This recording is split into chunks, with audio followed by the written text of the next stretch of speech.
otherwise known as Ransom, is an Argentinian mutant with the gift of having a black hole for a heart. This both in terms amplifies his physical as well as granting him the ability to absorb energy. And again, per usual, there's a cerebral scan, quick synopsis, pause read if you want to know what we're getting into. Pretty much shows a lot, and this is just his introduction. The fact that he's able to absorb energy, shooting right through his very heart from the Eye of Agamotto that Gambit has. And on top of that, again, as I noted earlier in our Death Dream bit, Ransom is a lot more outgoing, a lot more brutish than his little brother Death Dream. So much so that he had no problem running the fade with Wolverine. Wolverine of all people. There's a reason why these two link up, which we'll get into later. Into this backstory, shall we? Ever since his very first conception, coming out the womb, the doctors thought that he was stillborn. There was no heart, there was no pulse, there's nothing truly pumping blood because, again, there's nothing but a black hole there. But on top of that, we end up learning that he comes from a very, very wealthy family. Not through the good means, or is there any truly good means to becoming a billionaire? But outside of that, I digress. You know, getting kidnapped and used for ransom money, but they weren't trying to bite. They weren't trying to, actually save Ransom. So he got shot 14 times. And this is when he realized the true gift of his mutant abilities of being able to absorb any and all energy. Because of this, that made him strong. And in his mind, his ideology is strength leads to survival. There's a reason we keep seeing paired up with Wolverine, because they have a lot of similarities between each other. That rashness, that brashness. This man, again, had no problem punching out another person above his pay grade, Cyclops. This is showing you just how much of an initiative taker he is, and this shows you why they decided to let him lead this new group of X-Men. But Ransom didn't know the gravity of what it meant to be a leader until his entire team was put on the brink of death. For some, they just straight up did kick the bucket. It was one of the first times where Ransom had to put his emotions to the side and truly act in the betterment of other people. Again, another individual very similar to Deathroom that grew up isolated, grew up thinking to himself that his own strength was enough. And again, he's finding out that it truly isn't. In this instance, he's truly pushing himself, truly showing everyone else why he is deserving to hold the title of leader. No matter what, after Hotaru, he was not letting a single body fall on his watch. He's so good at the role that he's doing mutant circuits before he even knew what a mutant circuit was. Let's go! And yes, I know I noted that Ransom worked hard and fought to being a leader, but there's another aspect to it. There is a passive degree to it. His charismatic nature, despite being an isolationist, an individual who believes in his own strength, that charismatic nature was enough to passively draw all these individuals in, draw his team in, as well as the older generation. Without Ransom, the hope and desire to see this team flourish never would have truly happened, because he's the one that started putting belt to ass to the OGs. Listen, y'all gotta listen to us. We need your help, and you're going to do it whether you not like it or not. I want to talk about this duo, because you'll note as the more you read about this Uncanny X-Men series that they kind of split the group in half.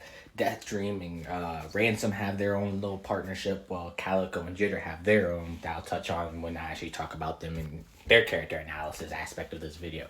But again, getting back to Ransom and Death Dream, they are practically what each other needed in order to be the better aspects of themselves. Again, two isolationists never knowing what it meant to have true family, coming from nothing but darkness. Both their powers representing darkness, they are each other's light. And I find that, again, the duality of it, the duality of death, life being what brings them together, despite them both having literally a black hole for a heart and just dying constantly. It's peak. The dynamic is phenomenal. The symbolism, the metaphor, all of it. I keep beating the nail on the hammer every time I come to an issue like this, because it's a whole arc, a whole series of issues dedicated to just one of the students. Granted, they're not completely independent, self-isolated or whatnot. She has Wolverine here, but this is that development, that push for that growth, that push to one day, maybe, hopefully, Ransom, Death Dream, Calico, Jitter end up being standalone mutants, being able to carry their own books, their own series, or potentially their own teams even. But enough about, the amazing job the Uncanny X-Men series is doing in general in terms of developing the kids. Let's talk about this very issue. Remember when I mentioned that Ransom's family is very, very wealthy? Well, the reason for that is because his father runs a cult.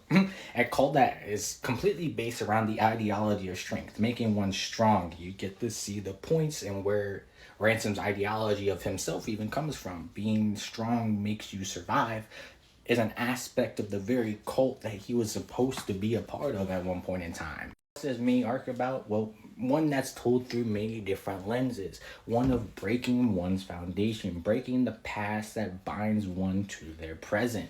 He wants to be able to get over this hump that in his mind his family has placed on him. And what makes it even crazier is we find out that Ransom ends up having a brother within this very cult, within this very facility that he wants to save on some real X-Men shit. What better person to have teach this lesson, push this agenda than the mutant who's been doing this for the younger generation for decades now, Wolverine. Metaphor, the soliloquy of how his mutant power feels more than just a power. It feels like a genuine weight, both physically and mentally weighing Ransom down. And this is all because that mutant power, he links again to his family, to his father, and him utilizing it, him beating the literal foundation away right here is proving that development he's been going through, that this Uncanny X-Men team has showed him. Here, X-Men, chef's kiss. The leader of this new team putting his foot down, being solidified as a true leader, as a true X-Man, boy. Like I said, this series eats up. Especially next to Wolverine, it ends up confronting his father.